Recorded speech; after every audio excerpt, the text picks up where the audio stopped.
replacing your G Spot every Thursday from 6 to 7, giving you real relationship talk, real relationship drama with the best night of your life. Your host, Jay and Simply E, hold on, get ready to enter the Jaye Spot on IntellectualRadio-Podcast. Good evening, good evening, good evening, and welcome to the best night of your life. Woo!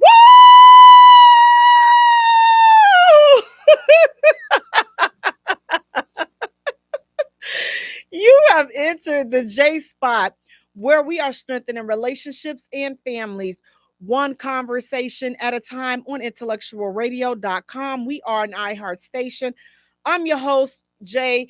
You all, thank you so much for allowing me to share a portion of this evening with you as you ride home, as you cook dinner, as you help the kids with the homework. Listen, you all, they do have homework, okay?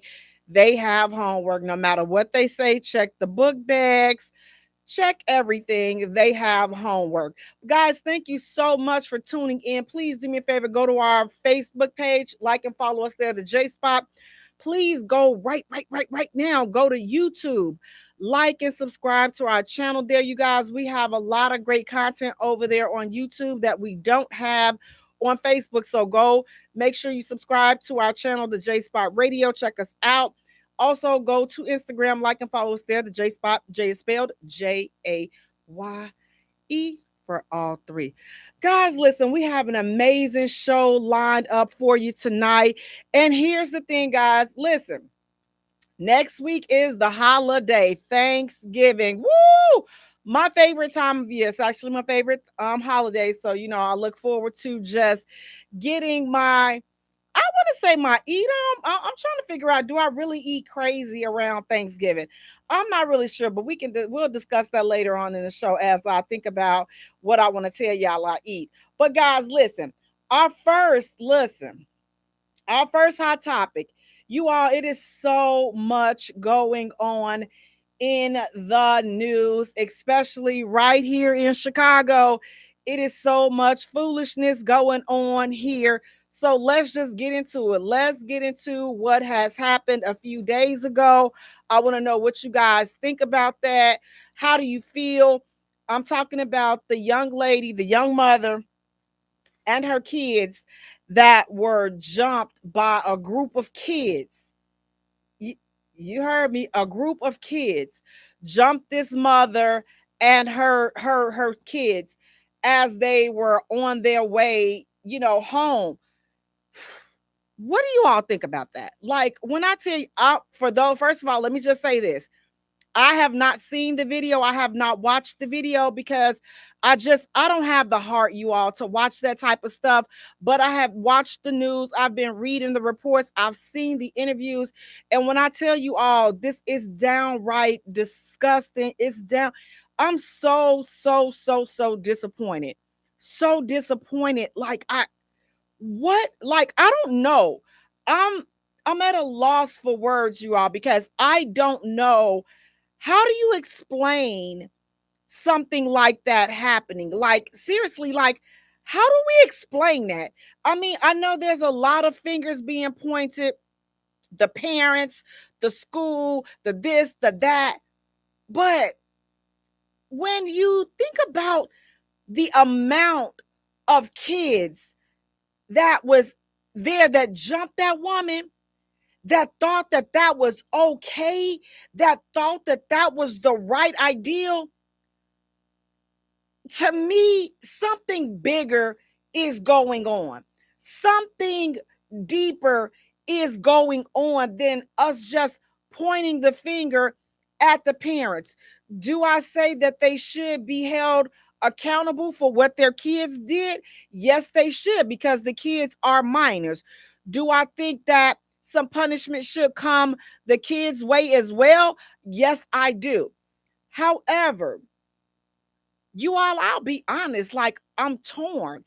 I don't know what to say would be a feasible punishment. Now, I will say this: some of you adults are really shameful the what you are saying about these kids. I've seen comments with adults saying, "Oh, yeah, it would have been some coffins out there. It would have been, oh, we listen, their families would be wearing t-shirts and stuff like that."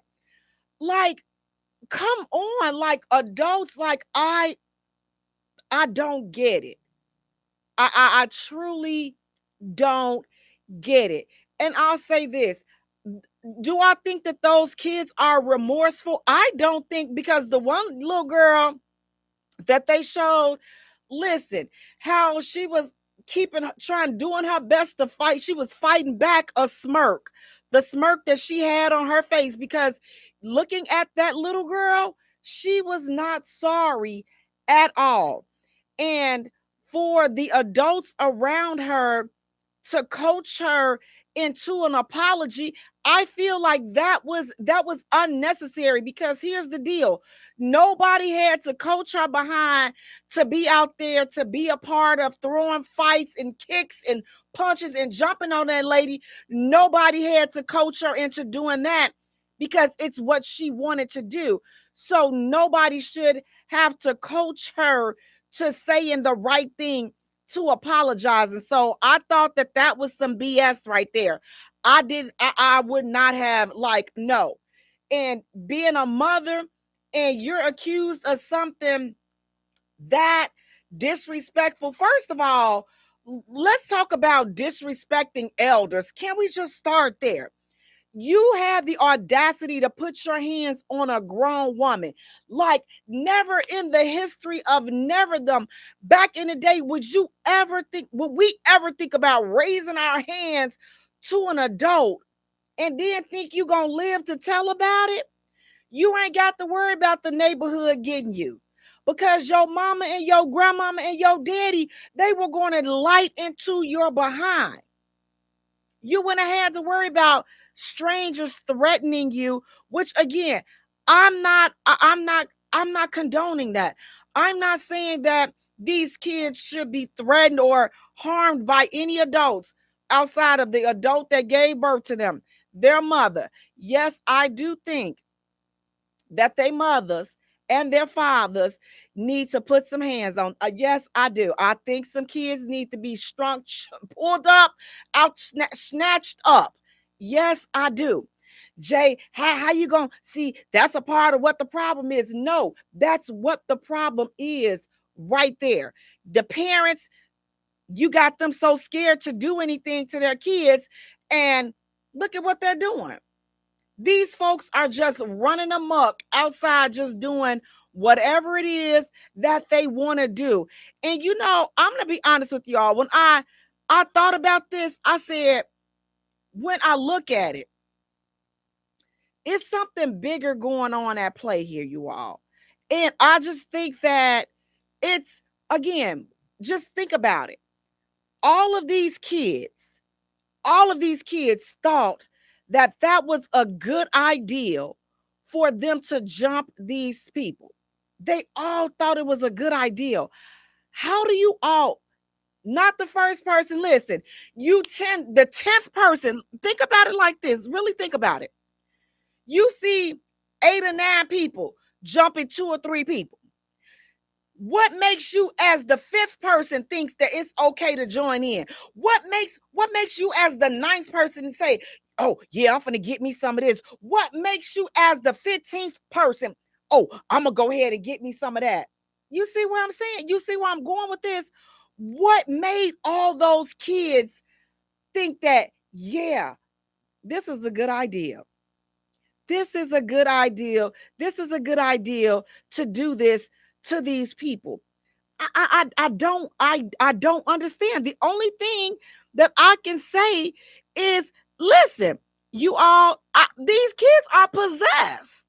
These kids got the devil in them. That's the only thing that I can think of that will cause that many to be on one accord for such evilness. It's a spirit. It's an evil spirit. And people, listen, you can say what you want to say. Because again, think about it. Just think about the mindset.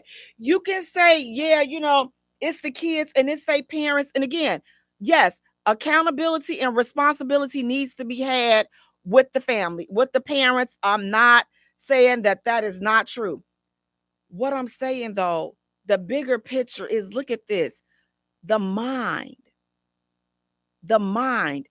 What in your heart, what made you think that was okay? Like, you look at a person, like for me, I couldn't even look at the video. I haven't seen the video and I don't desire to see the video. But I can't even watch the video. But these kids were able to not only watch this, but participate with this. What's going on? What's going on with their hearts? What's going on with their minds? What are they thinking about? What are they? Again, it's a spirit. It's a spirit. It's something. It has to be something in the food. And again, for those of you that would want to have the nerve to say, Jay, I know you're not trying to take up for them. I am not taking up for anybody. I'm trying to figure out, how do we get all of this foolishness? How do you get all these kids to be on this foolishness at one time? That's what I'm trying to understand. How do you get all of that at one time? How do you get all of these kids to think that foolishness, what they did to that woman and her family, how did they think that was okay? Somebody explain that to me. That's what I'm trying to figure out. How do you think that is okay? Because it's not. It's not normal. It's not cute. But enough of them got together and felt like doing that crazy-ish was a good idea. And for me, again, I think that, listen, I don't know if you all believe in demons and devils, but I do. And you all witnessed it firsthand. You witnessed it firsthand. You saw them children of I'm not going to say children of the corn. You saw the children of the hood, and you saw what they did. You saw what they did. Just like all them kids from the children of the corn. Go back and watch some of these. Oh, listen, Rosemary's Baby. All these kids born with 666 in the back of their head, acting crazy like that. And it's so shameful, because they've taken prayer in anything religious. They've taken that out of the schools, right? So it's against the law. You can't have your kids praying in school. They can't pray. They can't do any of those type of things in school, because it's against the law. They don't teach unless they go to like a parochial school. But if they go to a non-parochial school, then there's no praying in there. There's no religion. There's no talking about God. There's no talking about any of that. However, because we don't want to offend we don't want to offend. Now watch this. Listen to this. They don't want to offend people because of the different religions and this and that. You don't want to offend them. But you will expose them to this foolishness. You all will I'm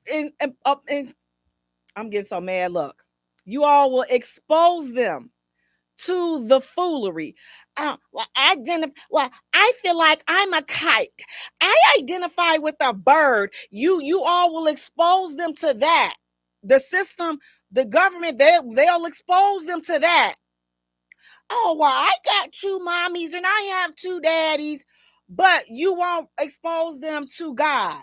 You won't expose them to praying. You won't expose them to any of that, because it's a sensitive matter. Or we don't want to confuse each other. We don't want to confuse them, because what they practice at school, they may not. Well, you listen, you don't say that you don't want to confuse them, because they have no problem with confusing them with all these agendas. And I'm just going to say it like that. with all these agendas. So that's definitely not the case.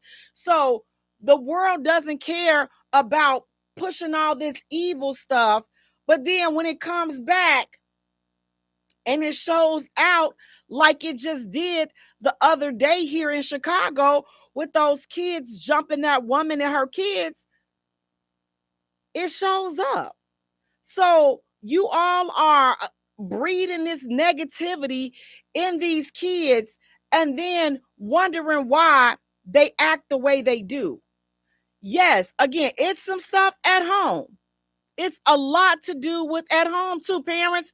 You do not get off. You do not get a get out of jail free card. You do not, because guess what? A lot of you all have no idea on what your child is up to. I will say that again. A lot of you all have no idea what your child or children are up to. You know why? Because you still out here trying to rip and run somewhere. You trying to turn up. You trying to find the next dude. You trying to find the next chick. And meanwhile, your children are out here running amok. And see, from the comments that I'm reading, you better get your kids, because everybody not playing with your kids. Everybody not playing with your kids. Everybody, they're not concerned whether these kids or whether they're kids or not.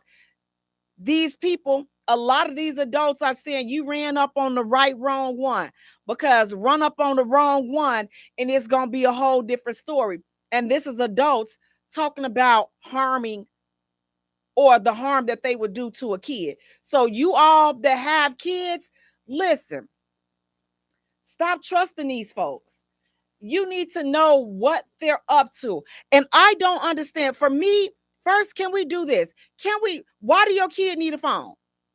If you, to me, in today's society, I would not feel comfortable with my kid going to school by themselves on public transportation. Oh God, no. We're not even going to talk about the situation that just happened the other day. It's always something going on this public transportation. As of lately, these trains and these buses are not how they used to be. But parents, we got to do better.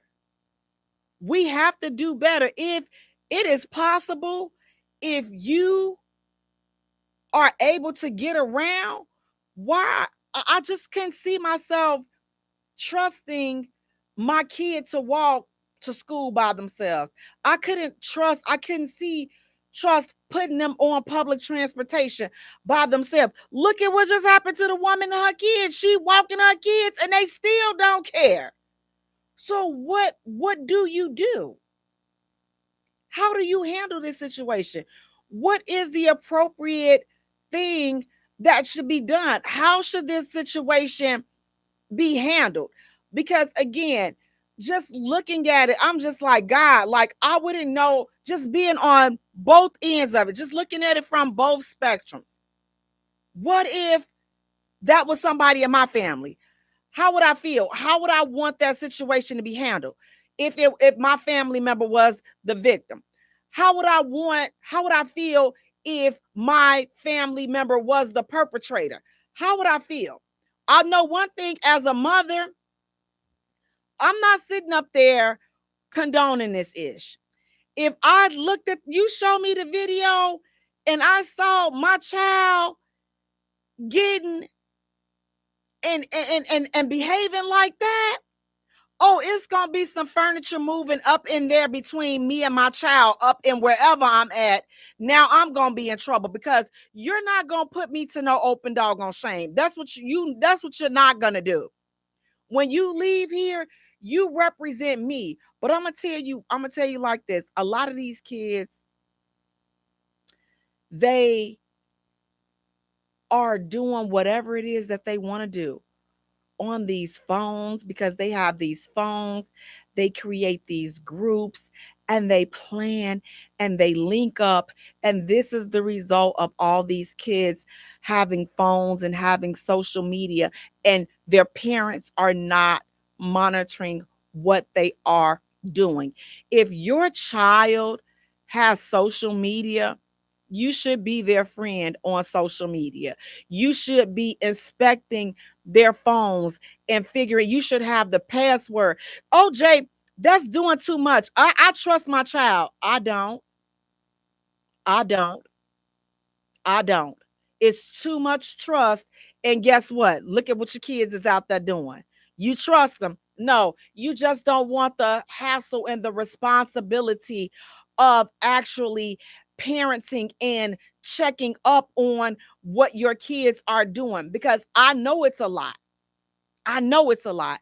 You got multiple kids, you got to work, you got to do all of this. Don't nobody got time to be doing no random checks through these phones and all. You better make time. You better make time, because listen, if you don't, the world gonna make you make time. God forbid something happened to your kids because they're out here in all this devilment and all this foolishness, and then something happened to your kid, and then the first thing you want to say, my kid ain't, hey, she ain't never. Oh, wait a minute now, ma'am. Have you seen her social media? Have you seen what she out here saying and doing? You all are not paying attention to what your kids are out here doing. Listen, you got to go back to the old school. There is no privacy. Stop the privacy in your house, okay? I want my kids, they on an honor roll, and hey, it don't matter. It don't matter. Here's the thing, especially if you know you used to be a mess, that's the same blood that runs through your kids' veins, okay? It's easy. The little girl was saying, again, the lady was like, tell them what kind of grades you get. I get A's and B's, and I'm a girl. Bye. Okay, look. I'm like, I was not for all that baby fied stuff, because had I been the mother, I would have popped up right. Look, you was out there cussing that woman out, and you had your full voice. Don't come in here with that little old baby fied voice, because we already know what that potty mouth of yours is capable of doing. It's capable of cussing grown folks out. So sit up here and have a conversation, and you hear when these people talking to you. But we want to side with our kids. My kids ain't never, they ain't, hey, we're going to stop that. I'm going to say, look, now, I don't think that my child would do that. However, let me see, because it's some spirit, because I know that man can be a spirit sometimes, okay? So I'm not going to put it past you, okay? So let's just look and see. But you have to get in these kids' social media. You got to get in it. Listen, any account that they have, all the cell phone, first of all, y'all let them keep the phone. Some of them be glued to the. You talk about getting me warm. Let me see a 8-year-old, an 8 through a 15-year-old, 16-year-old on the phone, and ain't nobody got no job. Woo! Listen, look. Now I'm being told you too old fashioned. These kids. That's what the problem is. That's what the problem is. You know why? Because don't nobody want to be old fashioned. Everybody want to be their kid friends. I'm not your kid friend. Okay. I'm not the friend. I'm the auntie that will clown. Okay. So I on you. So we're not friends. No, it's a time and a place for everything. But you all are letting y'all kids just run amok and do whatever it is that they want to do. And there is no accountability. No accountability. Now, again, how do we handle this situation that these people, these kids, these possessed little demons, because again, that's exactly what it was. These possessed little demons that got out there and did this to this woman. These kids, listen, they need an exorcism. I'm gonna tell you what they need to be doing, okay? First of all, y'all need to get them in somebody's church. They need to be in that. Listen, we go back to the old school, have them in church. Listen, when the church doors open, every day. Had them up. Listen, I'm telling you, you got to get them in not these new churches where the pastor flying in on a Bentley. No, you got to get them in one of them churches that believe in praying, that believe in rebuking these little kids. Listen, they had them down there on their knees from Tuesday to Sunday night. Take them home, wash them up, get them for school, and bring them back. That's all they life need to be consist of, is just being in church. Listen, you sit up in church long enough, baby, you up in there Tuesday for prayer, Wednesday for Bible study, Thursday for choir practice, Friday for prayer, Saturday you serving somebody, Sunday you for. Listen, they not gonna have a chance to do nothing else. You know why? Because you gonna know where they at. You picking them up and you having responsibility of where they are. Take those phones. Stop letting them have access to everything. Some of these kids, they got the latest iPhone. What they need? What do you need an iPhone 75 for? What? For what? When you are 10 years old, what does your child need an iPhone 75 for? They got the iPhone watch, the iPhone glasses. What do they need all that for? Are they working on some type of project or something for their job? Like, I don't understand. What do they need all those high-tech gadgets for? Please help me understand. What do they need that stuff for? They should just have a basic little phone. If you're the type of parent that say, you know what, Jay, my kid has a phone just because of exactly what happened to the woman and her kids the other day. That's why my child has a phone, so that I can keep in contact with them. I can respect that. But you do know that they have these little phones, the little cube phones, that all it do is ring. They can't take no pictures on it. They can't be on social media with it. The phone is for emergencies. For those parents that say that that's the reason that they have their kids with the phone, let's stop it. Because if it was, you would not be spending $2,000 for a phone just so that you can say, oh, well, they got it because I just want to make sure my kid is safe. And no. They got phones that cost $39. But see, y'all gonna be your kid gonna walk around with their lip poked out and they gonna have a problem with the phone. Here's the thing. You either take it or you don't. The choice is yours. If you don't like this phone right here, that it's only for emergencies, then you won't have it. But I feel like, listen, you need to go back to the old school. Listen, we wasn't in there on the phone all day long. You wasn't going to do that. You were not going to be up in there on your mama phone all day long. I don't pay. Listen, this is my phone bill because, baby, they will tell you in a minute who paying the bills, okay? They will tell you. You're not going to be tying up my phone line. Parents, if your kids have a phone, let me ask this.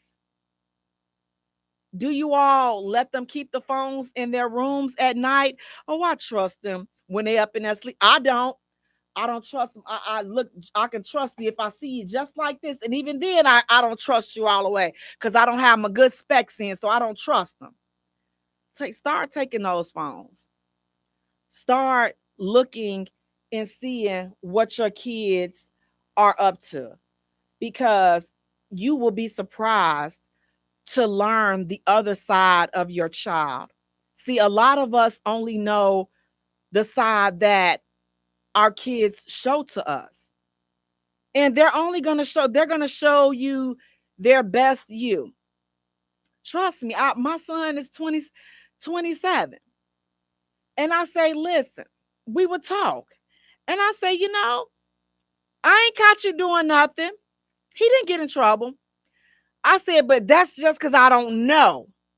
You never got caught.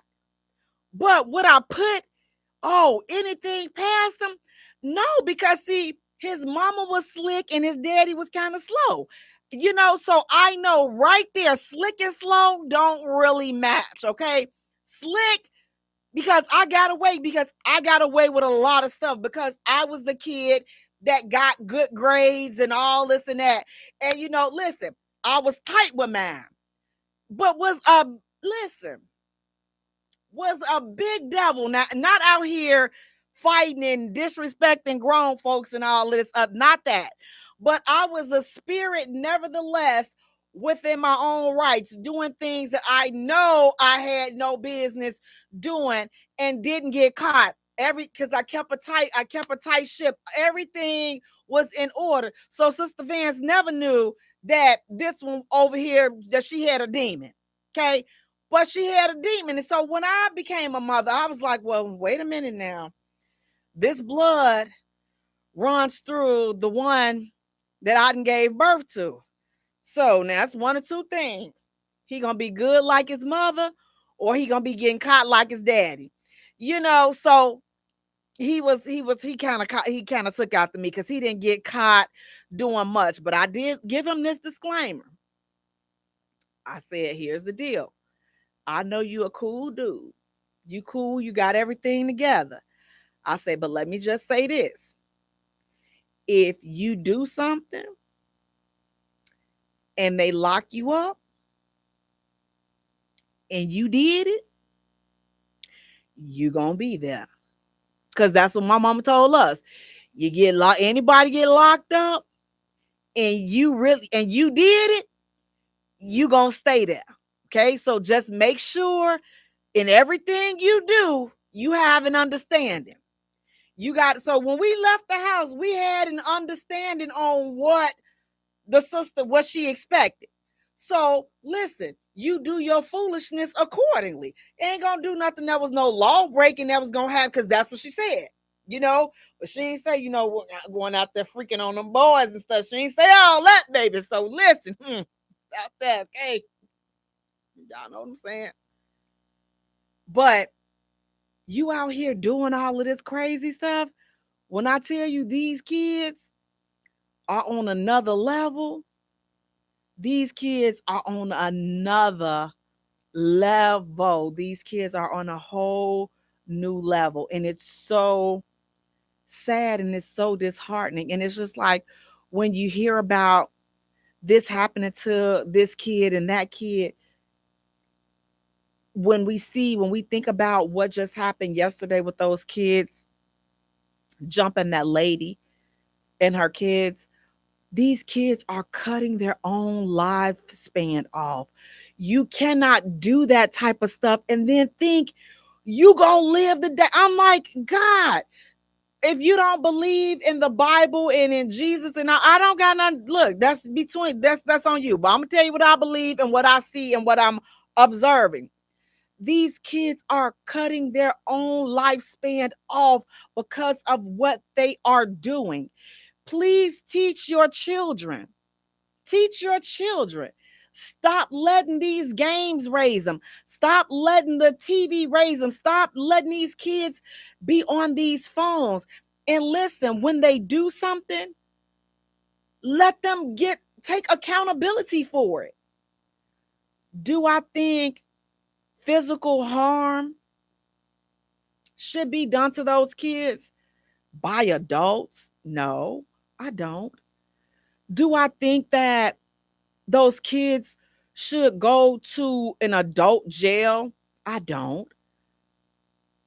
I do think that maybe they need, first of all, they definitely, okay, let me just tell you my opinion and what I think should happen. First, by now, they should have got rearranged by their parents. That's the first thing. That should have already happened. And each time I see it on the news, I'm going to get mad all over again. And I'm about to tear this whole house up with you in it. That's the first thing. The second thing, I think that they need to be analyzed psychologically by a psychologist and a psychiatrist. Some of these kids, listen, you need to get the priest up in there. You need to get the pastor up in there. Whatever you got to do, whoever you got to get in there to numb yodo reiki out of your kids, all that foolishness, because it's something deeper than that. It's something deeper.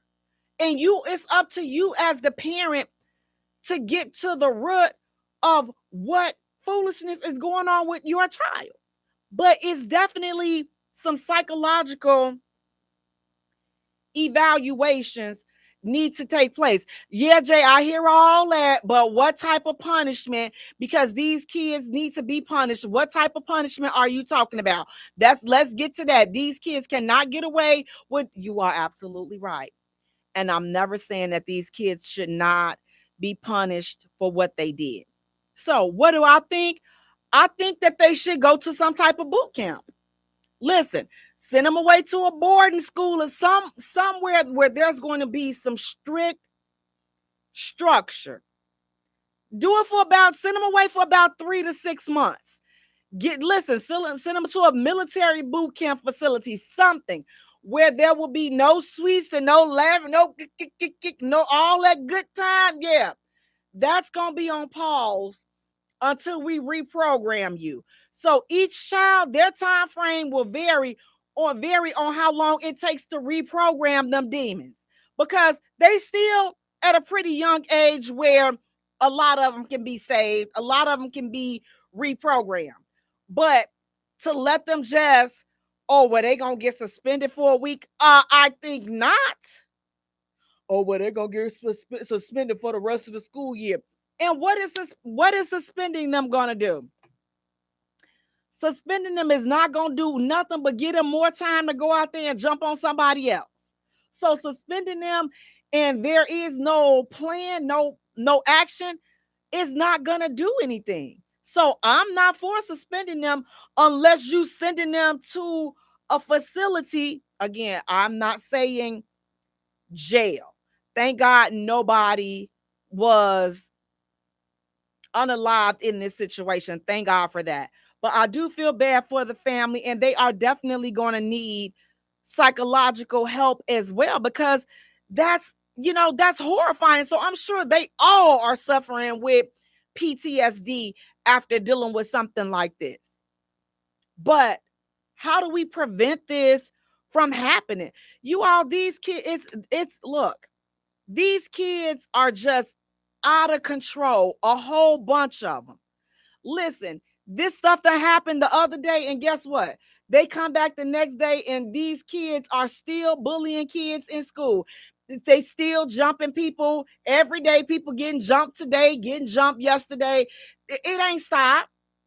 You think because this made the worldwide news, you think that this done stop these hell raisers? It has not. It has not. Because they know, they see the glamour, the videos being glamorized of them doing the deed. But they need to make the punishment go viral as well. See, that's the only way that this is going to stop as well, is because we're sitting up here, people are sharing the video, and the kids like, I'm finna go viral. I'm finna beat them. We finna go viral. Watch this. Let the punishment go viral as well. See, because a lot of these kids know that they can do this and get away. That you think they worried about being suspended or being expelled? They don't care about that.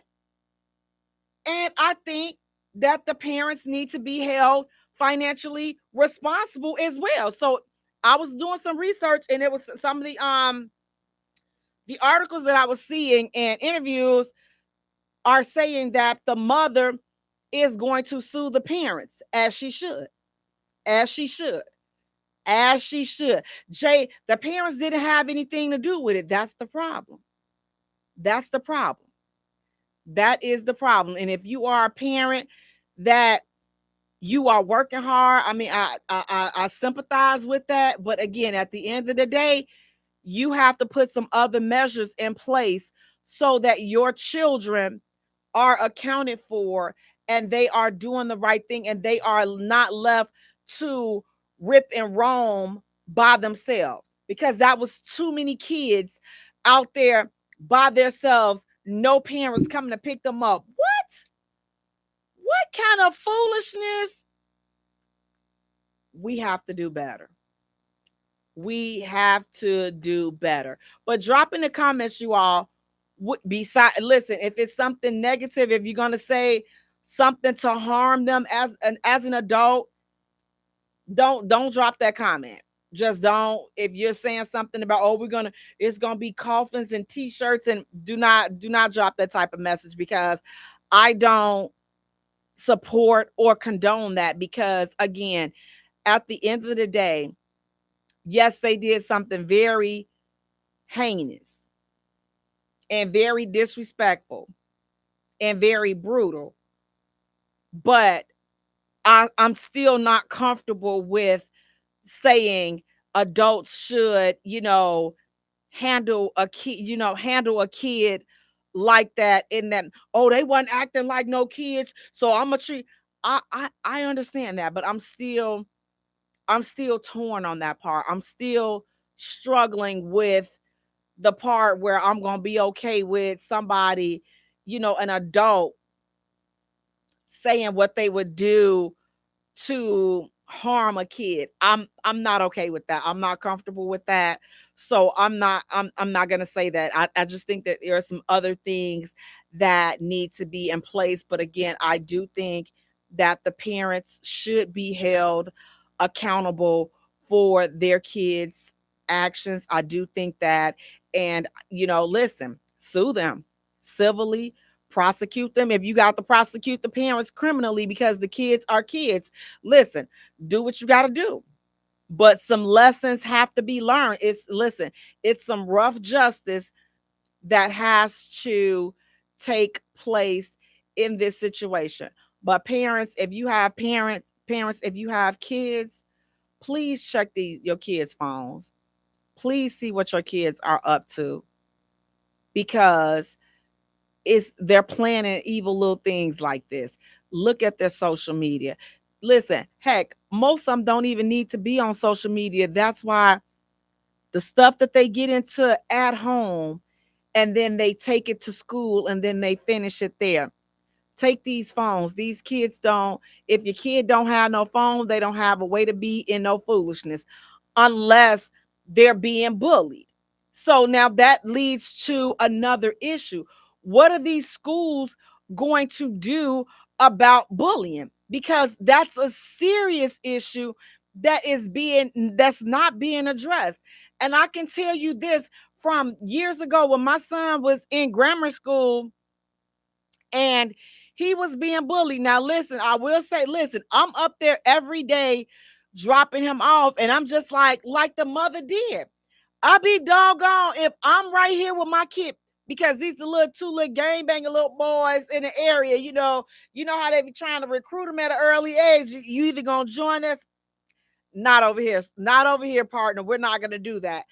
But I'm telling the school, telling the principal, so trying to get some parent teacher conferences. Of course, that ain't gonna happen. Listen, you be better off. You have a better chance of being your hair turning blonde without dyeing it than getting one of these parents up here for a parent teacher conference.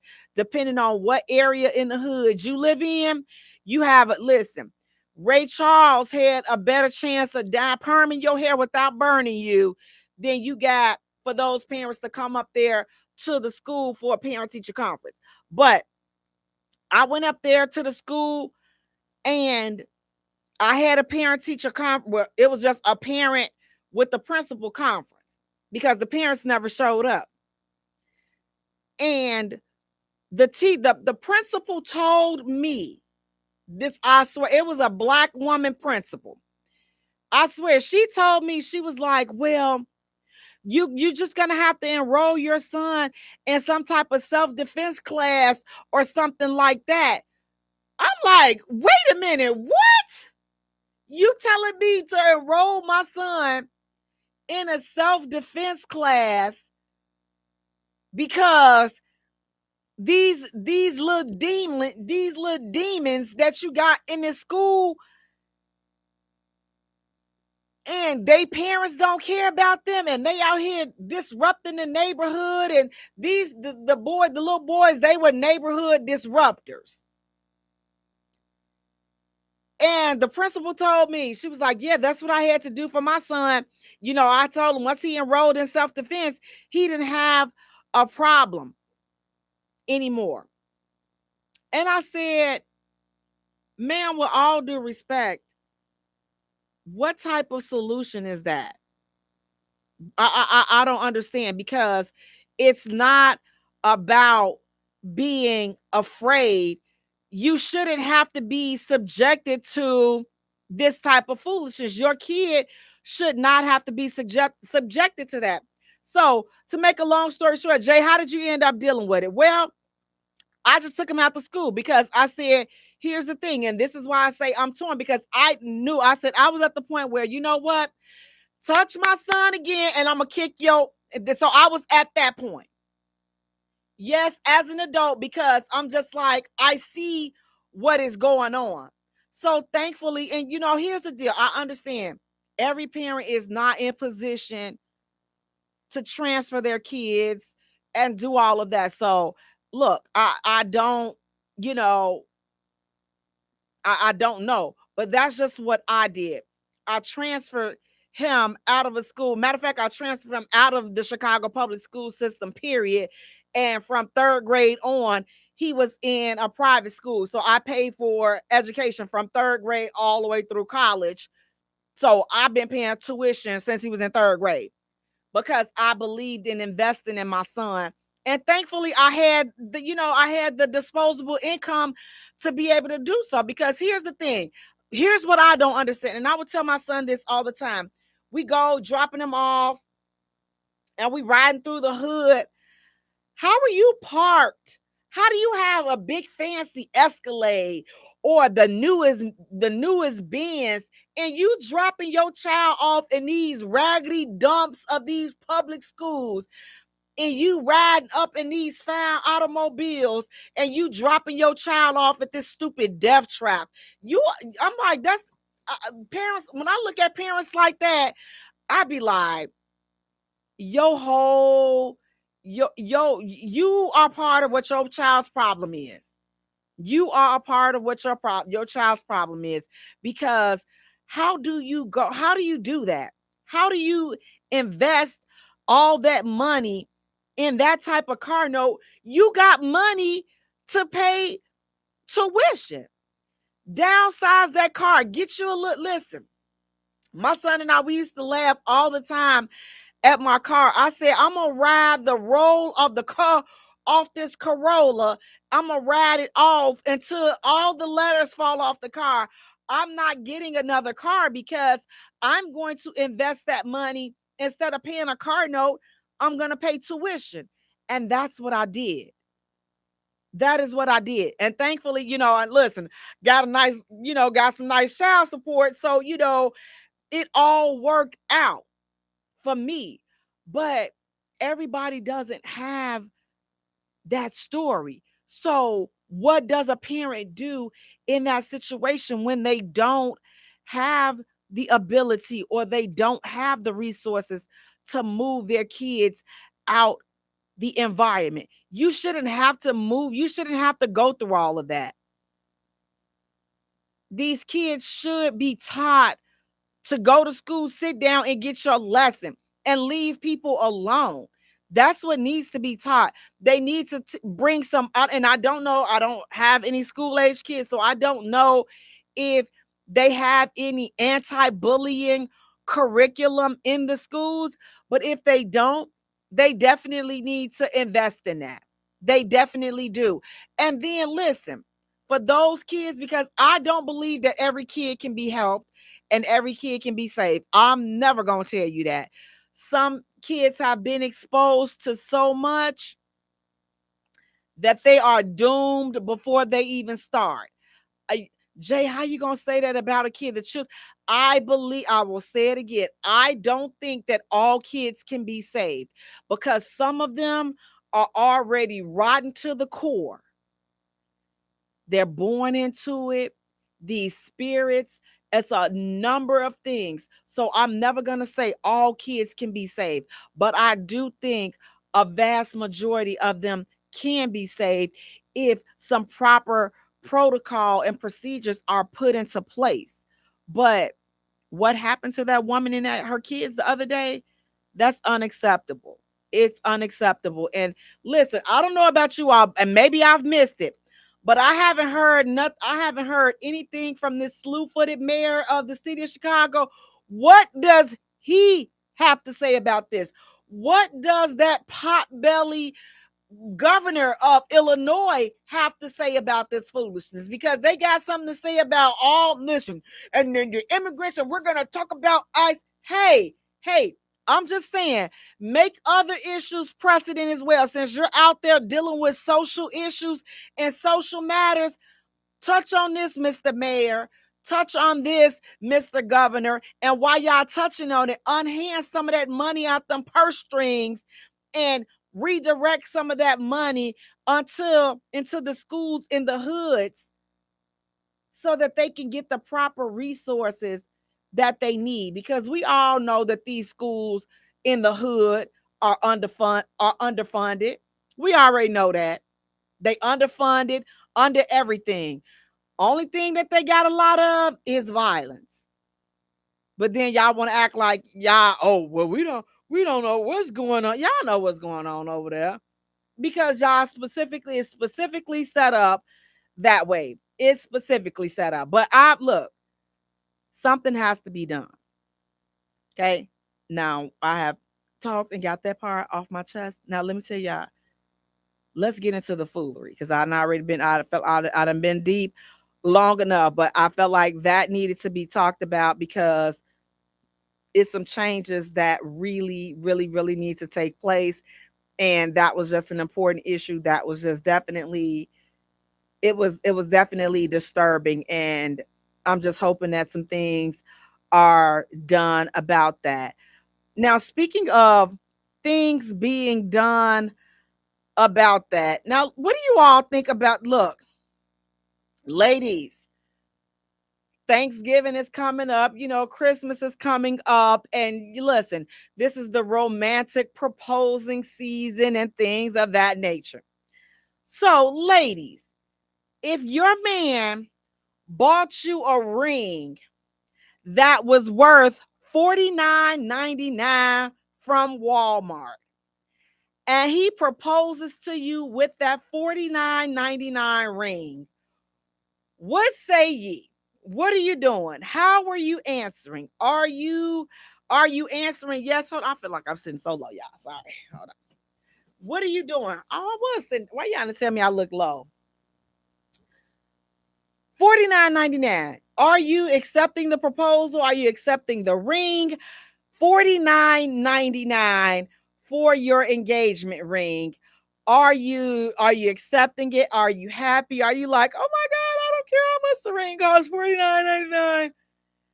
How do you feel? What are you doing? You accepting it, or are you like, listen, I don't know who sent you over here and why you playing these type of games with me, but you better go ahead. You better go and ask somebody. Would you have that type of attitude about it, or would you say, you know what? Listen, Jay, the ring is not important. Just as long as I got my man, I got my man, I got my man, I got my man. Or is the ring important? $49.99. Now, I'm going to be honest with you all. Don't come to me with no $49.99 ring. Just don't. Do not. I'm not even going to sit up there and lie like that. Don't come to me with no $49.99 ring. Just don't. You're not. Here's the thing. I feel like I'm not a materialistic person. I'm really not. But you're not going to come to me with the ring valued at the amount of coffee that I drink a week. You're no. To me, that's saying no effort. I would prefer for you not to get me a ring, and let's do something, that's going to impact us as a unit. before you give me a $49 ring. Like, let's do something else symbolic. Like, we can do something else, but you're not gonna lowball me with no $49.99 ring. And I'm not asking that he breaks the bank, but come on, you being good and grown at this age, and if $49.99 is the best that you can do for a ring, we shouldn't be getting married. We should not. It's some other things that need to be worked on before getting married. But again, the ring, let's do something else. Like, to be honest, I really don't even need a ring. I really don't. You don't have to give me a ring. Let's listen. Can we go half on this land? What we got? Can we go ahead and get this property? Can we do this? Can we? It's so many other things that money can be used for. But I just don't believe, don't complain, don't play in my face with a $49.99 ring. Just don't. Do not. You would be better off just bringing some roses and some nice, and then just proposing like that without a ring. But do not insult me with no Cracker Jack. Listen, I done bought. Listen, I get gift cards valued more than $49.99. I get those for Christmas daily basis. Listen, I drink more than $49.99 worth of coffee in a week. You're not gonna do that. You're not. $49.99, and especially if he a coffee drinker too. So I'm like, listen, we throw $49.99. By Wednesday, we done spent more than $49.99 on drinking coffee and eating out. We've already spent that by Wednesday. To me, at this point where I'm at, okay? But now listen, you got the dude that's $49.99. That's what's in his range. That's what his pockets can buy. You accept it. You accept it. So every person's situation is different. Everybody is used to something different. But what I'm saying, for me, you're not going to take me back. Like, I don't feel like I want to drop down from where I'm currently at. If I'm drinking $50 worth of coffee, you're not going to come to me with no $50 ring. We just not going to do it. But again, I don't need a ring because I'm not a materialistic person. So I'm looking at it just off the sheer value. Get something else that's going to be valuable, that's going to help our future. Do something like, give me some stocks. Do something. Listen, I bought you this stock. This here. Do something. But it doesn't have to be like, open for unconventional ways. So I'm not the ring. It doesn't, like, that's not, oh, I love this ring. Because if you know me, then he would know that, yeah, I mean, I know she'll like it, but she'll be fine if I got her something else. That's how in tune he is with me, because he knows what I like, and then I'm in tune with him. I know what he like. So, but for people, the $49, if that's where you are, then that's where you are. If you're a person that say, listen, I don't be drinking all that and no coffee like that. Listen, when I get coffee and drink and eat out like that, it's a once in a while splurge. Take that $49.99 ring. Take it and build and run with it. So I'm not saying everybody should be turning that $49 ring down.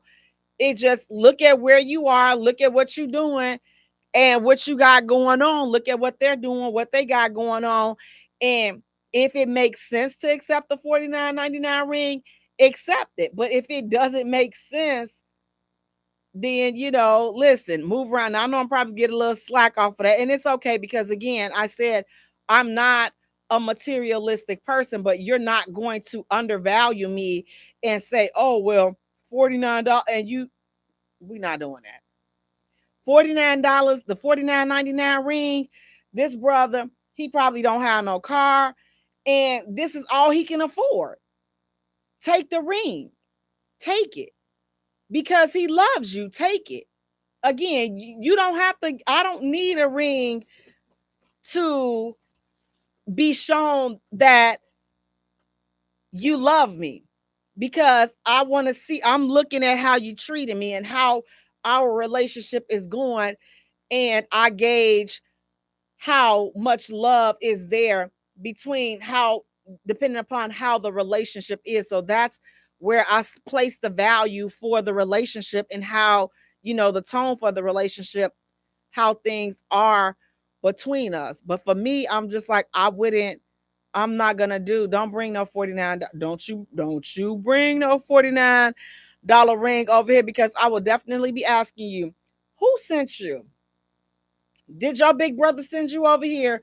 Well, let me tell you something. Go back and send your big brother, and make sure he has a grown man ring. Don't come over here with that little Smith. I'm like, man, give me that ring. I'll swallow that ring and burp it up. This little pebble, little stone. Not gonna do it. Not gonna do it. But again, for the man that this is all he can afford, I'm not telling her to turn this down. You accept it, and then you build from it and you do better. That's that part. You take it, you build from it, and you do better. Now listen, speaking of building and doing better. So we had a lady, she posts, she says, a man telling a woman that if she acts like a wife, then he will marry her. What do you guys think about that? And first of all, what is acting like a wife? Fellas, tell me, what is that? What do you want a woman to act like a wife? Does that make you want to marry her? And what is acting like a wife? Does acting like a wife means that maybe she's cooking for you, or is it what does acting like a wife mean to men? Because I know for a woman, and I want to hear from you fellas, so drop it in the comments. Let me know, what does acting like a wife mean? And do you all want to see women acting like a wife? Because if she's acting like a wife, then that will compel you to want to marry her. So from just as a woman thinking of it and listening to it, in my opinion, and I want to know what the fellas say. So fellas, drop it in the comments. Let me know, what does acting like a wife mean? But when I hear acting like a wife, I would think that acting like a wife means that he's looking for someone to take care of him, like possibly cook for him, do his laundry, and just make sure his household things are together and he's taken care of.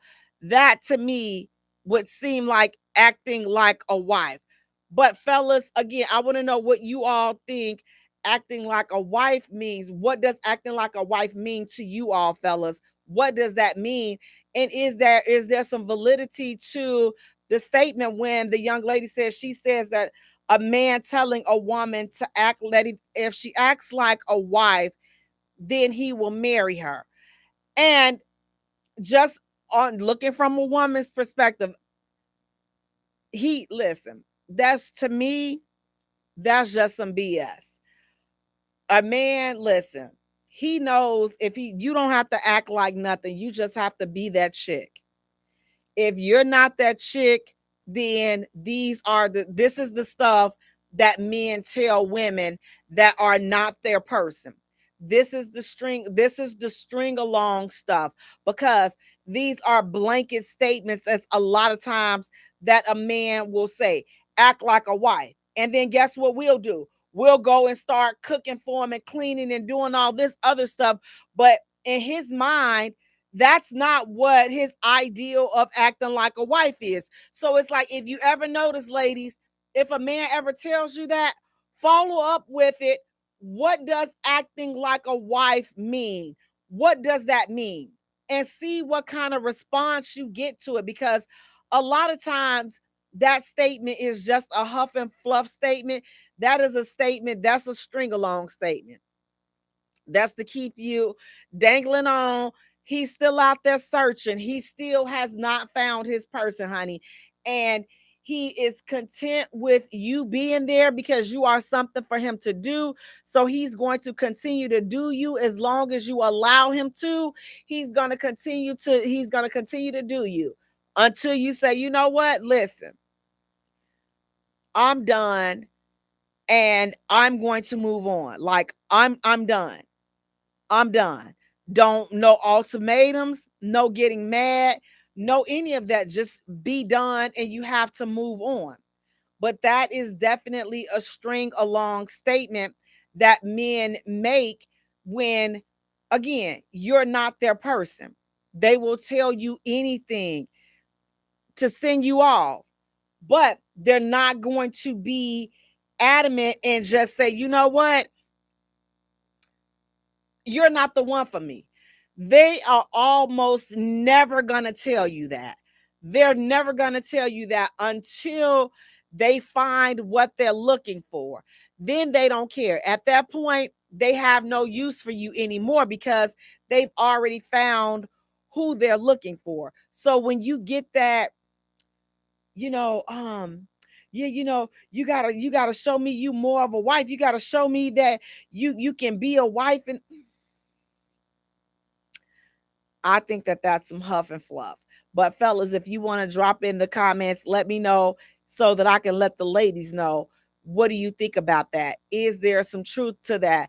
Will a man will that prompt a man to want to marry a woman if she starts to act like a wife? And if she does start acting like a wife, what does acting like a wife means? What does that look like to men? Because I know what it looks like to a woman. We know what it looks like and what it sounds like to us. But when you all say that, what does that actually mean? What are you actually looking for when you say you want her to act like a wife? And a lot of times the fellas are not going to be specific about that because they don't know. A lot of times I don't think that they know. Again, I just think that that's a tactic to string you along, keep you holding on because he didn't say he won't marry you. He's telling you what his false desires are before he would even consider you. Ladies, listen. Trust me, take it from somebody that have been lied to, played all kinds of bull junkie. That is a string along. It's a string along tactic. Okay. From my opinion. But I want the fellas to drop in the comments what they think and what does this mean. And we can get into that. But listen, speaking of get into that, and I feel like I can feel her on this, and I definitely feel bad for her. Actress Vivica Fox, she says that her biggest career regret, y'all ready? Drum roll, please. Her biggest career regret is not having any kids. Oh my God, I felt that in my gut when I read that. I'm just like, oh my God, like it's so crazy. It's like you go and you build all this stuff. You have this amazing career and you never had any babies. Oh my God. Listen, despite how these cartoon characters are out here trying to clown women for having babies or clowning baby mamas, listen, let me tell you something. I will be a baby mama all day long, all day strong before I be a woman that have got up there and said, you know what? Make this very statement. My biggest regret was not having any kids. Listen, because ladies, father time, listen, we only have a designated amount of time to have a baby. You do. So don't listen. And I don't want to hear you all saying, oh, well, Jenny had a baby in her 50s and such and such had a baby when she was 55. You don't have their money. It is high risk. Do you have the doctors and the teams that is needed to ensure that you and your geriatric baby, because that's exactly what it will be considered, a geriatric pregnancy. And those are often high risk pregnancies. Like they say after 35, they say that, listen, your chances of being a high risk pregnancy, it increases. And what does that mean? That means that your chance of having complications or complications for the baby, it is greater the older a woman gets. So listen, so yes, I know career is important, and listen, the grind is in there, but I will say this, listen to what Vivica Fox just said, because here it is, she's 60 or 60 something, and she regrets not having kids. Now, all the money in the world, she'll never get to experience childbirth unless she's one of those women that's willing to, risk her life going through all these, crazy procedures to have a child. But it's like at 60 years old, who's trying to sit up there and deal with crying babies and changing pampers when you got your own other issues going on? If menopause hasn't kicked in, because if menopause has kicked in, then the deal is done. It's a no-go. No kids will be coming up out of there. And I often feel bad for women that don't have kids. If you've made the choice to not have kids, then that's one thing. She's not missing out on anything, because she's like, listen, I never wanted to have them jokers, no way. So that woman, this conversation is not for her. I'm talking to the women that did everything right. Listen, you went to school like they told you to. You got the degrees. You did this. You did that. But you never had kids. And your heart desire is to have kids. And that window of opportunity is closing. What do we tell? What do you tell a woman that wants to have kids and she's single and her window of opportunity is narrowing? Let's talk about that. That's a conversation that needs to be had, because it's real. Like, fellas, they can slang that dong and slong that dong for a long time, and they can just pop kids anywhere. But ladies, it's not so for us. Like, our window, it winds down. And if you are a woman that, you look around like Vivica Fox just did, and she looks around and she's like, man, I've accomplished all of this, but my biggest regret is not having any kids. I wish I would have had kids when I had the chance. But a lot of times, the demands of the career, and we don't want all the changes and things like that our bodies go through, because let's be honest, in her field of acting, everything is real. You gain weight, you have a baby, and a woman, her body goes through all kinds of changes. Some women never bounce back. Some women look like they've never had any kids. Some women go up under the knife to get all that surgery to look like they've never had kids.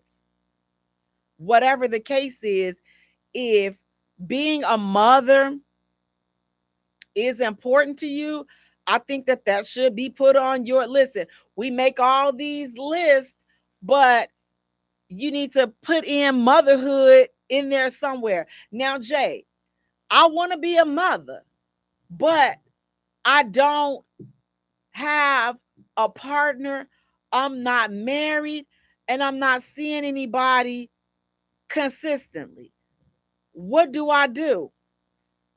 I can't tell y'all on, because listen, this is when the petty side of me, because I told you I am kind of petty. So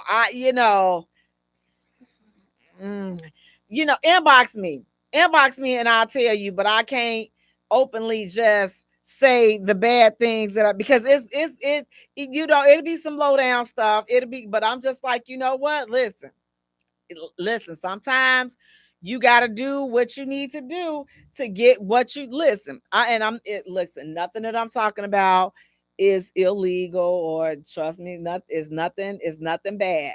However, morally, some people may frown upon it, but at the end of the day, a discussion can be had with listen, it's plenty of dudes out there. I'm just It's plenty of dudes that will knock you up with no recourse. Like, I'm just like, oh, but I want to listen. And I'm not saying go out and just have a random baby or have a oops baby or anything like that. I'm not saying that.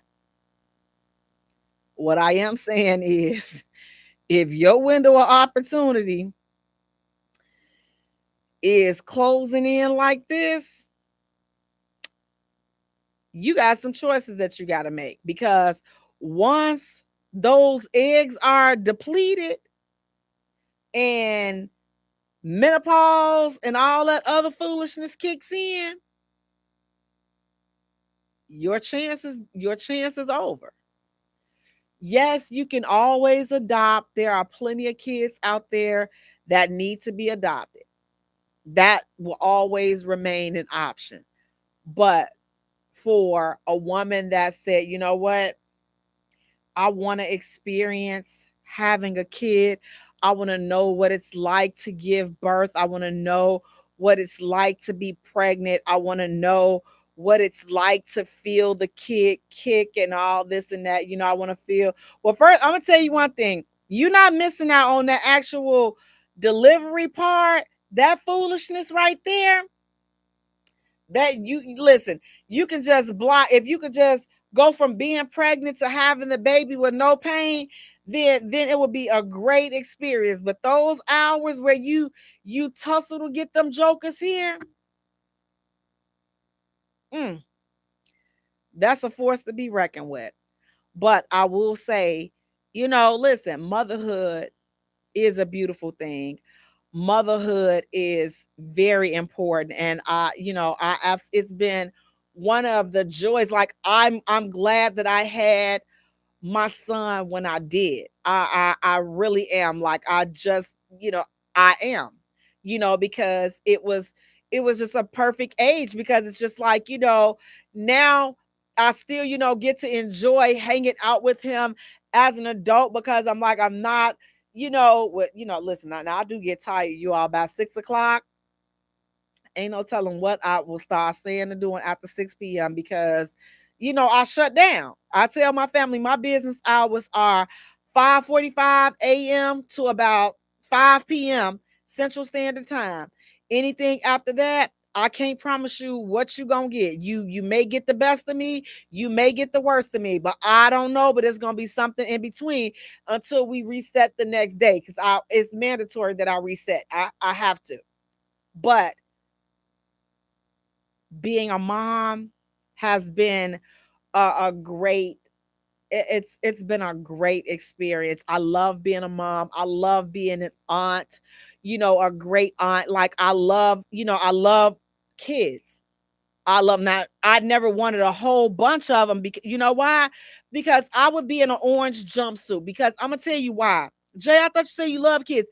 I do. But helping them jokers at home with that homework, let me tell you, see, that's where you can get in trouble at. You can actually get it can be some jail time coming along with trying to help some of these kids at home with this homework, because they'll come, I, I don't my teacher said we got, hey, now I'm ready to tear the whole list. I'm about to tear the whole house up, okay?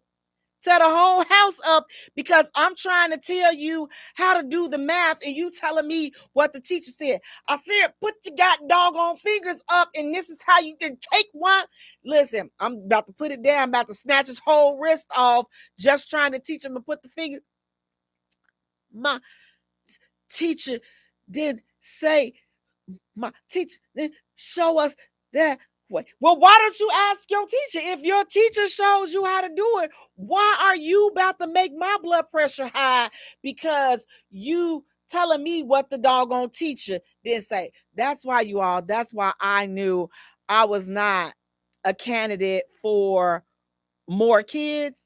I knew I saw my future. I saw this just like this, and we have to be walking down.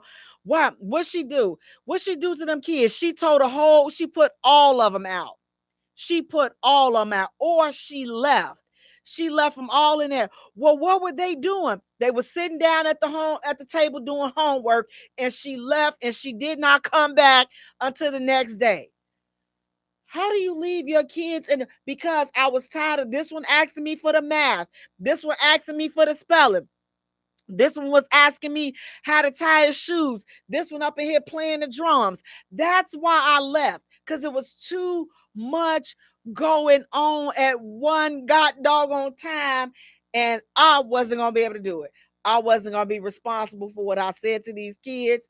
So now I get to give all of that to my nieces and my nephews and great nieces and great nephews. I mean, because these people constantly pumping out some kids, so it's always some activity going on. So there's never a shortage of babies going on. But for those that want kids, you know, again, I hope that you get your heart's desire, because again, I know how much it means to me to be a mom, and I just think that if you desire to be a mother, then I hope that you definitely get your heart's desire. Now listen, you all, speaking of heart's desires, yes, you all, it is that time of year. What time, Jay? It's the holiday season, guys. Thanksgiving. Can you all believe Thanksgiving is next week? It is next doggone week. Are y'all done shopping? Do y'all have y'all stuff? I don't have my stuff. You all, I have not been able to find the hams that I need. It's a mess. It is a mess. But tonight, you all, we are talking about what not to do on Thanksgiving. Now, you may think, Jay, listen, you all know that we have some people that we are related to, or some friends and family, some friends. They need to know what and what not to do. So, first of all, if you are hosting Thanksgiving, if you are hosting the dinner, first of all, let's just say this. First, Thanksgiving, let's just truly think about what it is. I know what this whole significant of it means as far as for the United States and all this other stuff, but these crooks done came, and amongst some other things have come and done. But Thanksgiving to me is just that, Thanksgiving. Like, I'm thankful that we've made it to this point of the year. I'm especially thankful this year because last year around this time, when I tell you last year nearly took me out. No lie. Last year was so rough for my family and I. Like, we literally lost my uncle the day before Thanksgiving. We're up in there cooking, and so I'm like, we lost my nephew in July, lost my aunt like, we lost a friend in May. It was so much going on last year that I'm just thankful to be in this place this year with the fraction of my right mind, because I never had all of it, but the fraction that I do have, I'm thankful for that, and I'm thankful for my family. So for me, Thanksgiving is one of my favorite holidays because again, I just like to like to reflect and be thankful. So if you're the person that's hosting Thanksgiving, first of all, let's try to eliminate the stress. Like people go out, it's not, they have to have the perfect turkey, they have to have the perfect ham and the perfect everything. Nothing is perfect. Like, so stop stressing yourself over perfection. Okay. Like, just be thankful for what you have. Be thankful for your family. Be thankful that you all are together. Hold on one second. I got to turn my, y'all got to plug my computers down. Sorry, I'm here, y'all. But be thankful for that. Now, if you are hosting, listen, here's some tips to not stress out. Like the first thing, prepare as much as you can before Thanksgiving Day. Because some people, listen, just wait till Thanksgiving Day and then they just get up and start cooking everything. Do like, listen, like my family, what we do a potluck style Thanksgiving dinner, which means that we are all responsible for bringing our dish or our dishes. Now, here's what you are not to do. When we talking about bringing your dishes, I have a ding, ding, ding on what you should not do. This is very important. Thanksgiving is not the time to experiment. Okay? It is not. Jay, what you mean by experiment? Thanksgiving is not the time to say, you know what? I think I want to make the dressing this year. The devil is a liar, okay? You make the dressing on Easter. You make it on some other day. You make the dressing for your birthday.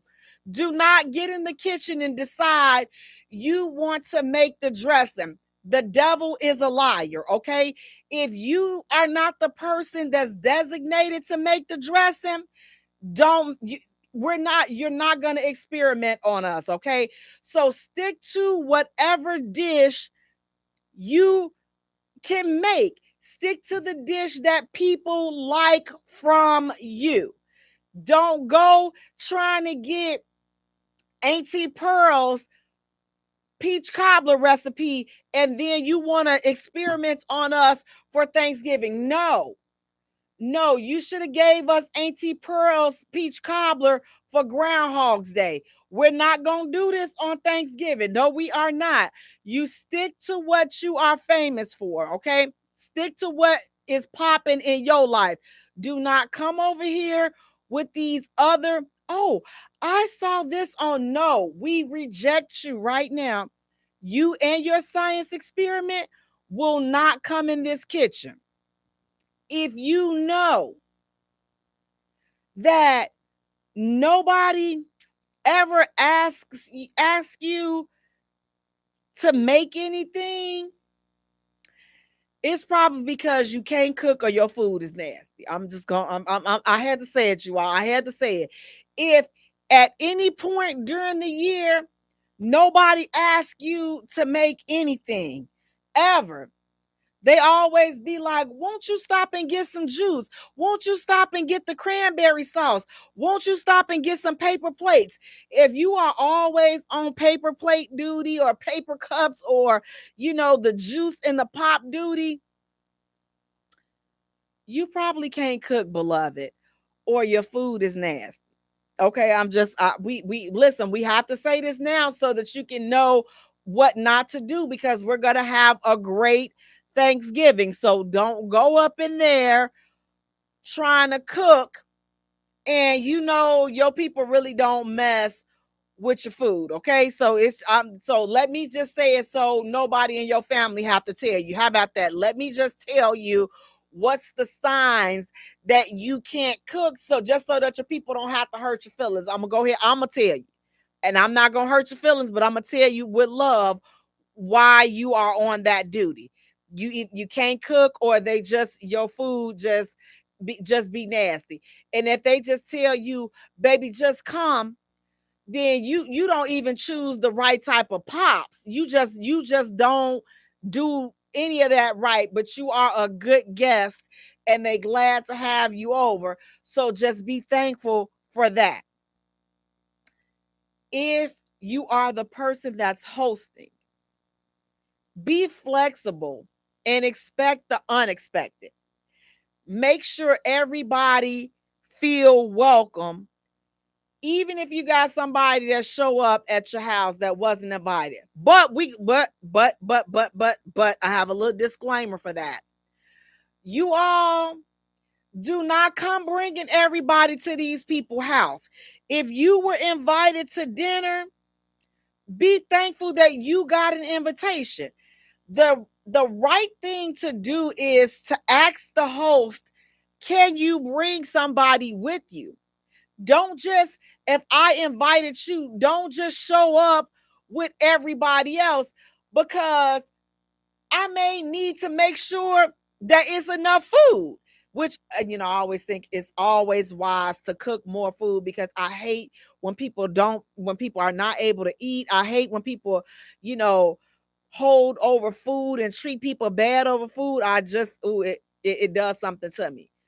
So we don't want to, monitor and police monitor and be, parole officer and, jail guard the food and everything.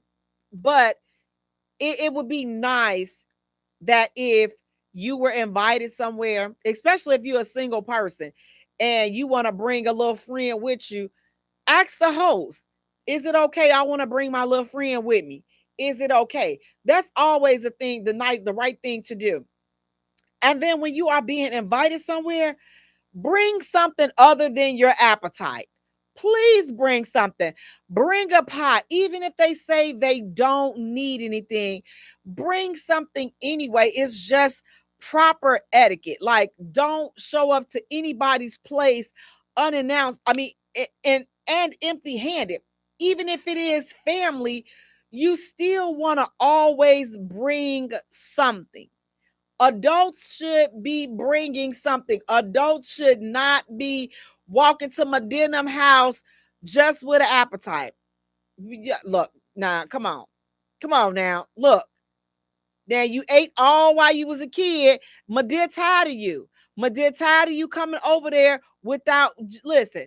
And then you bring and you leave. You come empty-handed, but you leave with all these to-go trays, and then your guests leave with to-go trays, and then you haven't brought anything. That ain't right. That's what we're not going to be doing. We're not going to be doing this on Thanksgiving. We're not going to be showing up to people's house with uninvited guests, and we didn't ask the host, can we bring somebody? We're not going to be doing that. We're not going to show up to people's houses empty-handed and then leave with a lot of food. We're not doing that. We are not doing that. Now, when you talk about, listen, Jay, we're not doing that.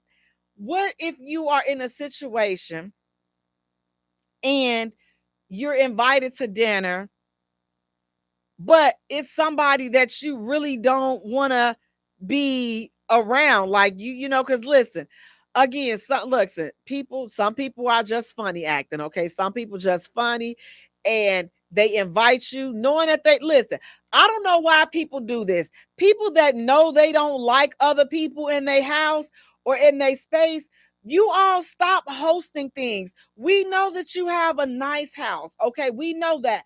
But stop inviting people over and you really don't be wanting people over in your space. Stop inviting people because we can feel the vibes in the air. It's uncomfortable. Leave us alone. We want to stay where we can be and be comfortable. Stop hosting Thanksgiving dinner if you thinking that they gonna mess up your marble floors or your marble on the counter. Stop hosting it. Just go somewhere else, or you be the guest to somebody else's house, but stop hosting things. And you don't like people in your house like that, but you having it so that you can show off your house. But then when people get over there, you make them feel uncomfortable.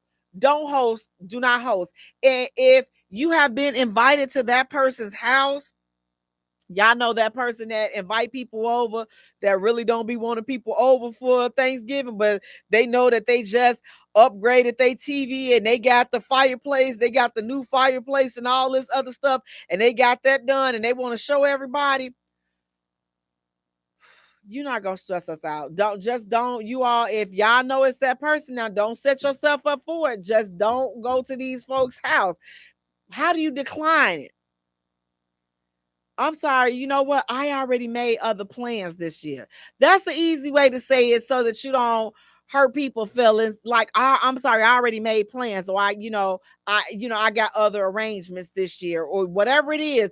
But don't put yourself in that situation because life is too short to be sitting up in these people fancy, beautiful house being uncomfortable. I'm like, I don't even feel comfortable to eat my greens and my ham and I want to take my pants loose and just get comfortable, but I can't even get comfortable because she sitting up here, the whole she sitting up here looking so intense, looking like somebody gonna drop something on. Look, why you got us over here? You will not have me feeling prisoner and like I'm being held prisoner in your house. My food can't even digest under all that stress and under that pressure. You know, the ham and the chitlins, everything, it just sit right here. It can't digest because you on some foolishness. I cannot enjoy my meal because you on some foolishness. You stressing me out. You have my whole digestive system stressed out because you keep looking over here, looking at us, thinking we gonna drop some pop or something on your rug. Why would you have us over here? So avoid those people's houses by any means necessary. Now, look, with your kids, we all love the kids, okay? We love the babies. We do. We do. But some of you all need to stay home and just cook for your kids because some of you all have kids that are not trained for outside. Jay, what you mean trained? Them kids, them ain't dogs. Listen, you still have to teach and train kids. Jay, what you mean about teaching and training kids?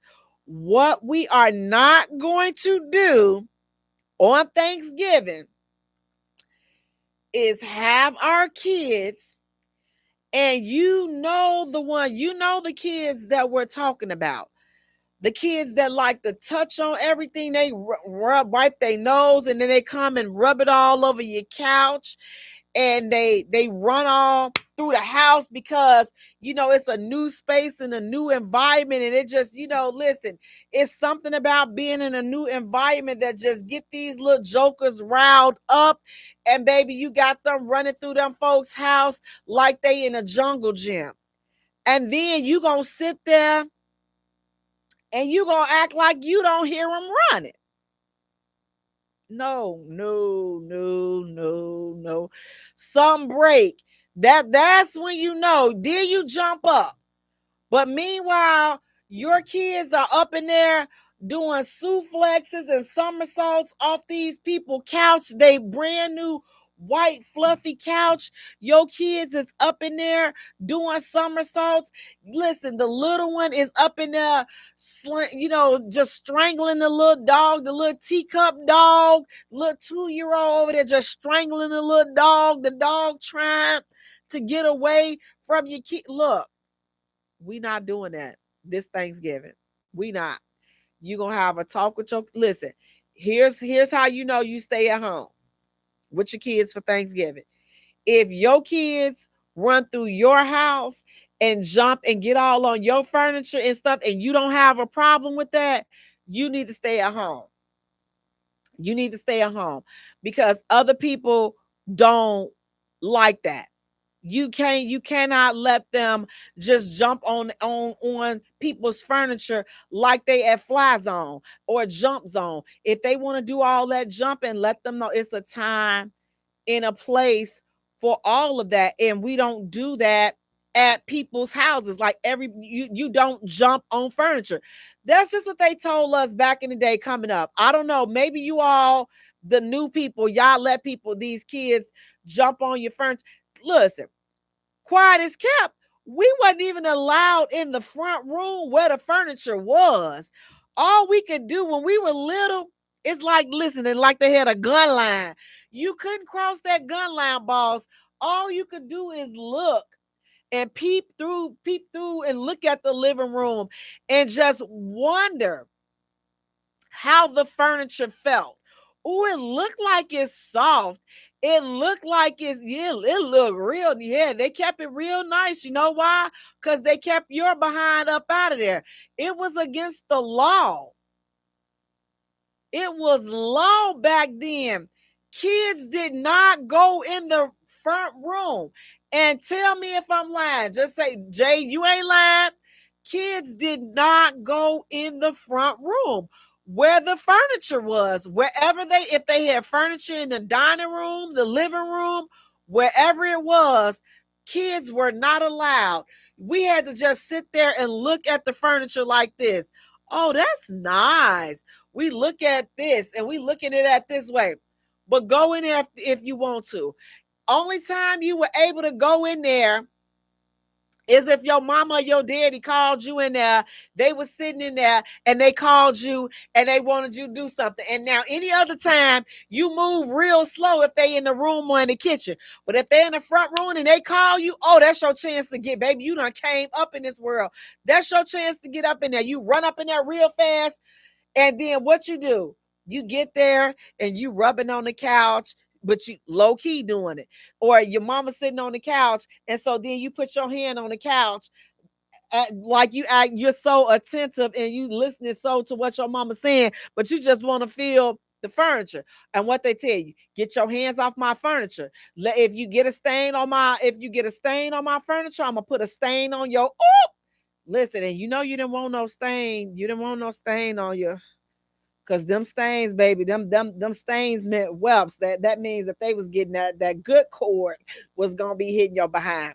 So if you got those kids that you just let them be free and they're just like free agents and they can do whatever it is that they want to do, you may want to stay at home. You really may want to do that. You don't want to bring your kids up in there and messing these people houses up and let them rip and run all through the house.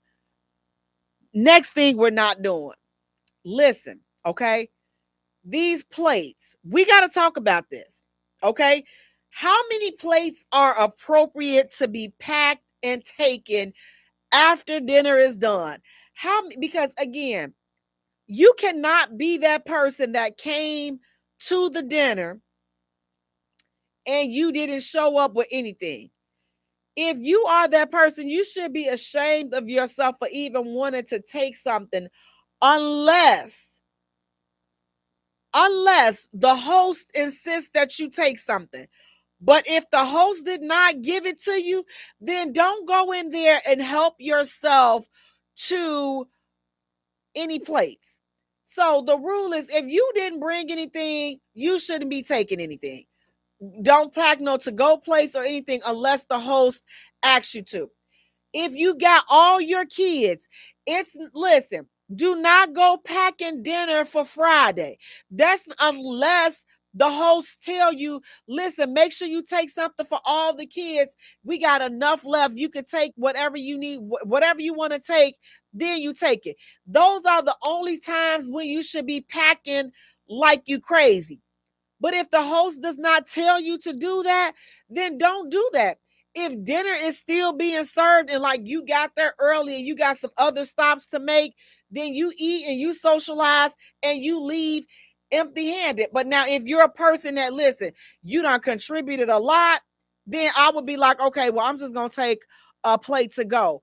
I feel like that's proper protocol. You can do that. But what we not going to do is get in here and stack these plates yay high.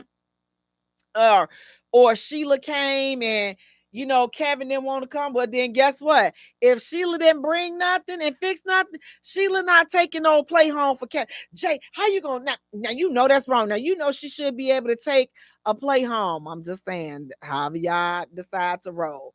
But go according to the host discretion. Don't just go up in there and fix it how you want to fix it. Listen. Avoid these family dramas.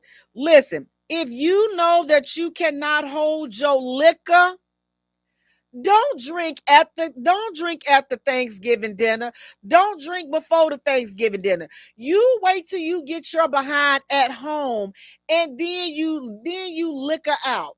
But do not go ruining everybody's Thanksgiving dinner because you can't hold your liquor. Now you ready to fight everybody that's there because you done drunk them spirits. Don't be that person. Don't be that family member that ruins Thanksgiving dinner for your family because again, you can't hold your liquor. Don't listen. Don't be Uncle Rufus that come every year. He come, listen, drinking that Seagram's gin, drinking what they call it, the bumpy face, drinking that old cheap liquor, and now you get up in here, now you cussing everybody out, cussing all the kids out, cussing. Listen, oh, don't let his ex-wife come up in there. Look, you all keep them exes. Look, now, you know, look, some people are messy. Do not be going to these exes, family. Oh, and you know he done moved on with somebody else. We are not doing that. Oh, he ain't got to invite me. His mama invited me, and I'm still cool with Miss Ross. So I'm going over there because she invited me. Stay your tacky behind at home. Stay your tacky trifling behind at home. You are not the girlfriend anymore. Some people love to go stirring up some drama. Stay from these people's house. Yes, you and Miss Ross is still friends, and you can go over and see Miss Ross the next day. But don't go over there and you know your ex gonna be there with his new person because you know it ain't gonna be nothing but a bunch of mess, and you just as messy as Miss Ross is. So stay from out of them folks' house. Stay from over these exes' houses during the holiday, especially especially when you know that they have moved on and they have new people in their life. Stay out of these people's face. It's a you. I ain't going over there for him. I still be talking to his mama. Me and his mama still be okay. We not saying you can't still hang with his mama. Thanksgiving just ain't the day to do it, especially when you know her son gonna be there with his new boo. But Miss Ross still call me her daughter-in-law, but you're not her daughter-in-law because his son chose somebody else. So listen, stop with that foolishness. Wake up. Listen, stop with that delusional mess. Her son has moved on. You and her need to do the same thing. You all need to move on. He has chose somebody else. But do not be going to these folks' houses knowing that you're going to start up some mess, knowing that these people that moved on, and you going over there starting up some mess because the ex is there. You know the ex is there. You know the ex is bringing his new person. Or if you still cool with his sisters or his aunties, the whole family, it don't matter who you cool with. Go with your family. Thanksgiving is a time for family. You are no longer a part of the family.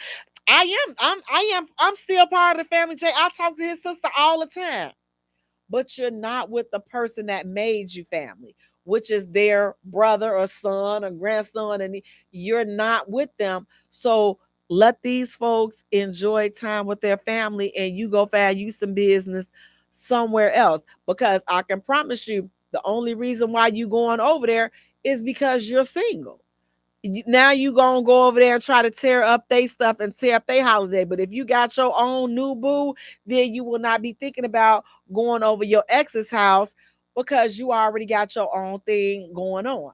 But guys, look, those are just some of the things. We're not going to be cussing each other out. We're not going to be clowning. We're not going to be doing any of that. If you can't cook, again, do not try to cook on Thanksgiving. This is not the day to experiment with that. Let the professionals do it. You can cook the day after, from Friday to the day before Christmas Eve. You can experiment on anything with that, and we will be the judge of how you do, and we'll let you know if you've been inducted and if it's safe for you to cook for Christmas. But until then, do not, I repeat, do not go experimenting with recipes for Thanksgiving. Don't go over packing this your ish from people's houses. Do not take your kids to these folks' house if your kids are not trained, if they don't know how to sit down and not be running through these folks' house like they at Jump Zone. Do not take your kids. You just have you a nice little simple dinner at home and let your kids run and continue to tear up your stuff. But do not take these kids to these people's houses. Guys, listen, I hope that you all have an amazing Thanksgiving. Enjoy your family. Enjoy just togetherness. Enjoy being with each other. Again, it's not how big the turkey is. It's not about the turkey. It's not about the ham. It's about sharing and being thankful for life and being thankful for family. So take care of yourselves and each other. Have a happy Thanksgiving, you all. Until next time, peace out. Good night, you guys. Bye. Enjoy your Thanksgiving, guys. Thank you for hitting the Jaye Spot on IntellectualRadio.com.